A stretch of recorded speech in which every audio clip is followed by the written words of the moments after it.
What is binding referenda? Well, we talk about, binding referenda is if you have a referenda and the result is binding on the government. As a party, we've been calling for binding citizens initiated referenda, or BCIR. Now, in the 1990s, the government introduced a law called the CIR, which was Citizens Initiated Referenda. And what it said is if you had real concerns about something the government were doing or wanted something introduced, you had to get 10% of the people that were eligible to vote to sign your petition. So 10%, which it actually worked out.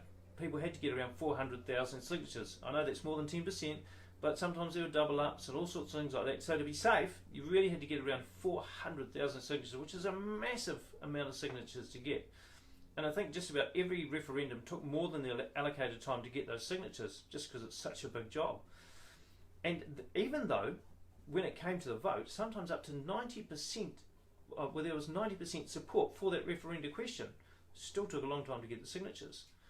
So I got the signatures, the referenda would go through, we'd get to vote on it. People voted in overwhelming favour for quite a few, for all the referenda actually. For every referenda that's got through and got the signatures and gone to a public vote, all of them have been passed by over 2/3 of the people that voted them. Over 2/3.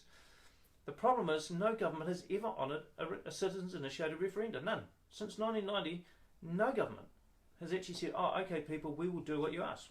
They've all said, no, we're not going to. And that's not democracy. I'm sorry. Democracy is when you and I choose someone to represent us in Parliament, and their job is solely to represent us. They don't have to have any other skills. They don't have to have a degree or diploma, don't have to have a trade, don't even have to have level 1 NCEA credits, nothing. They just have to go to Wellington to represent us. That's all they're asked to do. And yet they ignore us. Somehow when they get to Wellington, they think they know better than everyone that voted for them. Everyone else in New Zealand, they rule, they'll tell us what to do. And that's what got me involved in politics actually. That's not right. That's not democracy. That's unhealthy.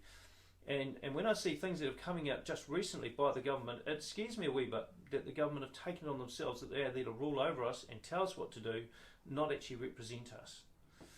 So binding citizens initiated referenda would mean that once you have a referenda, then the citizens vote on it.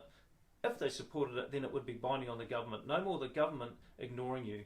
And what that would do would give the people of New Zealand the opportunity to actually control the government in between elections.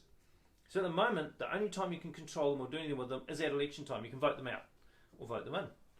But between that, really, you have no control on the government. So our BCIR policy is all about giving us some form of control over the government in between elections.